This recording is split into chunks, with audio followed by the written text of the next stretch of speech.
وعلى آله وصحابته أجمعين.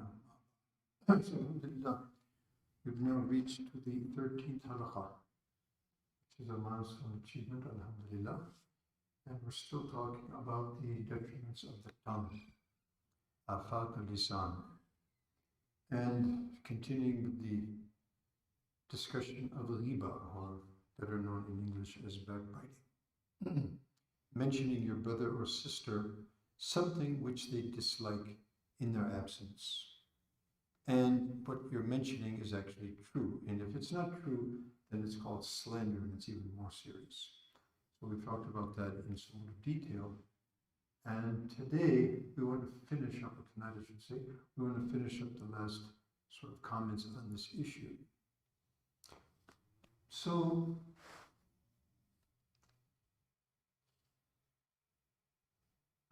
hopefully we've been able to, how do we do that again?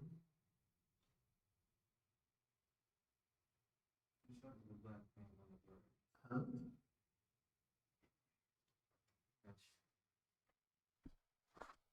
Yeah, so how do we get the slides to move? Well, yeah, you just gotta start streaming. So supposedly it is streaming right now, and head to your slides, to the PowerPoint. Oh, so what did you do? Okay, so now it's streaming anyways. Yeah. So you gotta go to the PowerPoint right here. Yeah. Okay. And press down, whatever, it starts going. Okay. Yeah. Okay.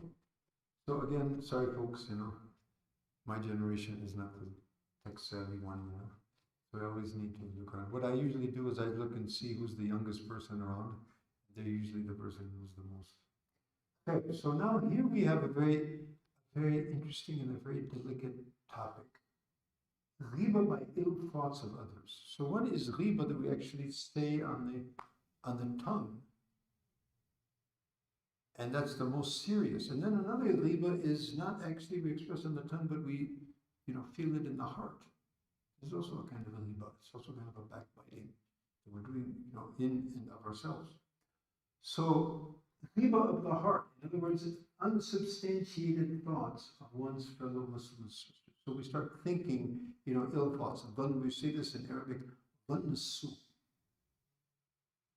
Right?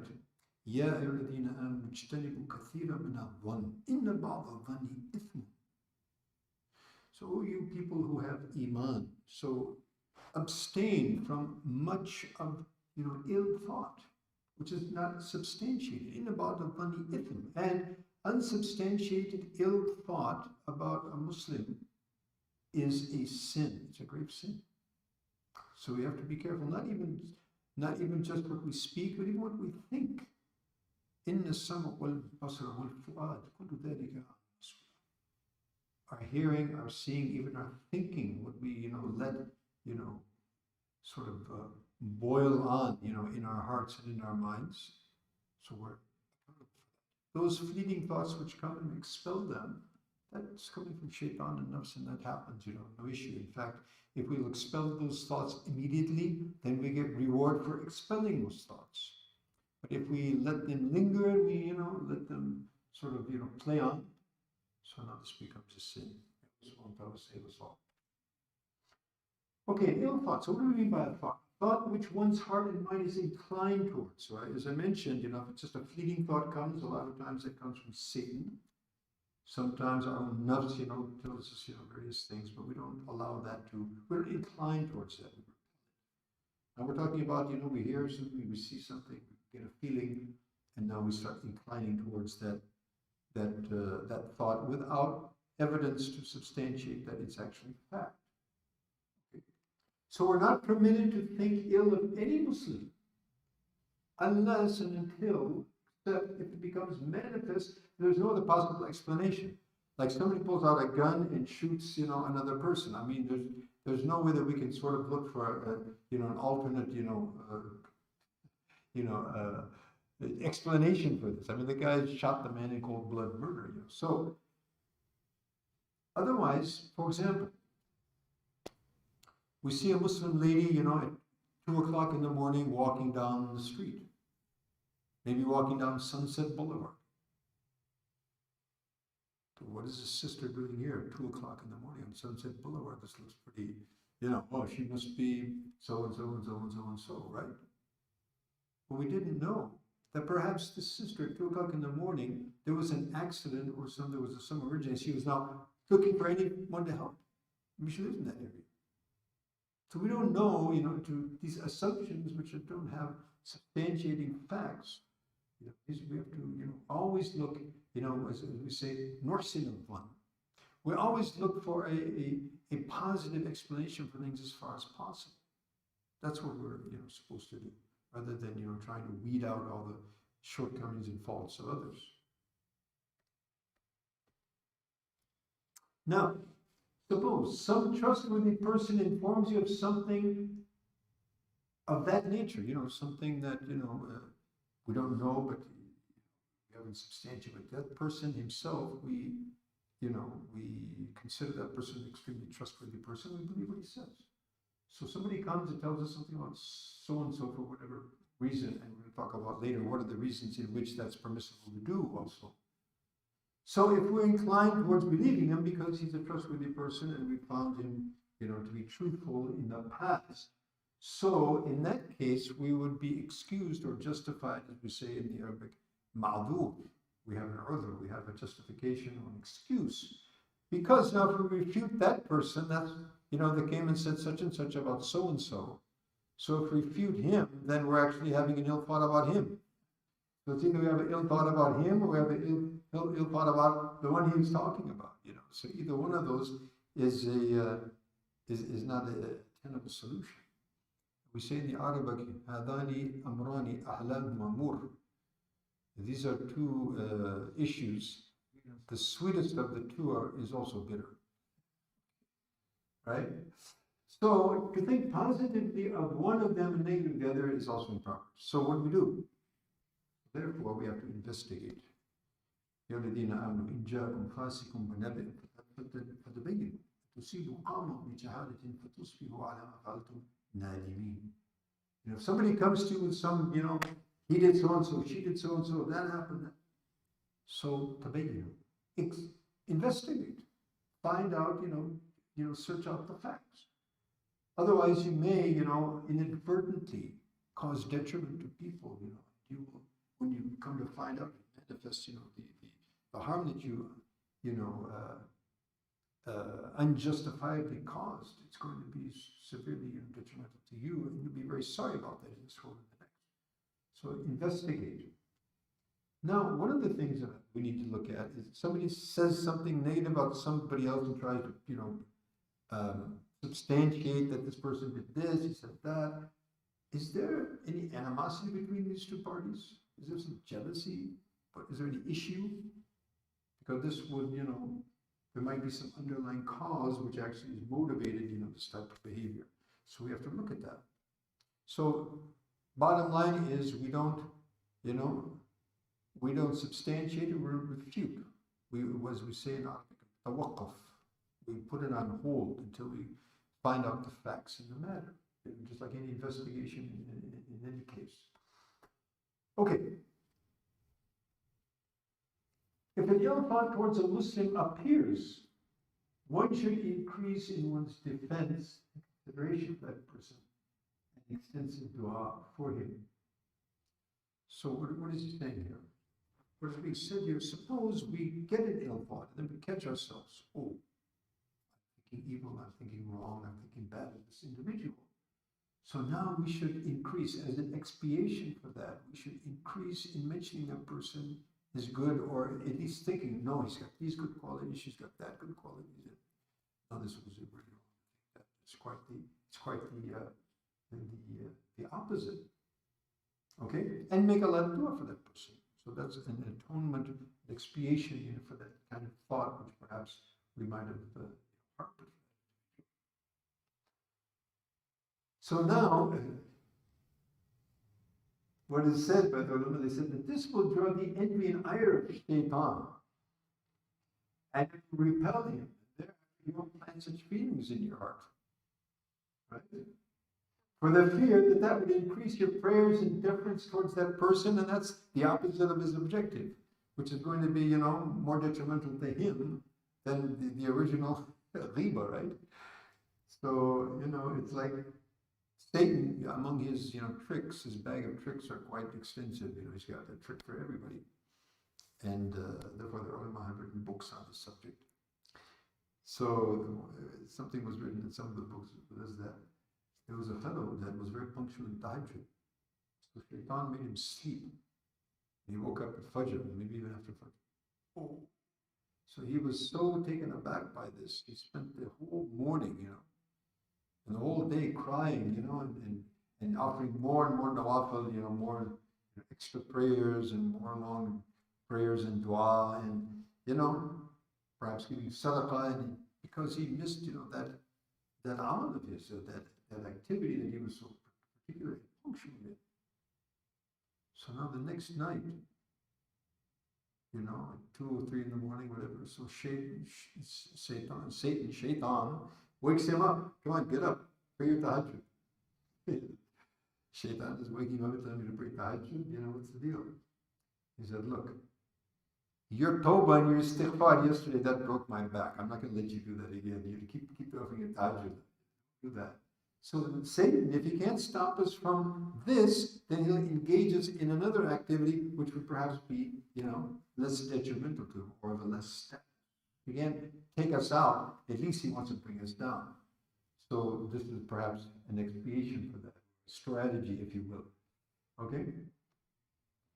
Okay, now, what about if the sin of a Muslim clearly manifests? Now this person is really, we know he's involved, in something wrong, in some type of sin. So what do? We go tell everybody about it, we go announce, or we accost him right, in the public? Absolutely not. In any case, the original, the default behavior is we try and cover up the sins and the faults and the shortcomings of our Muslim brothers and sisters as far as possible.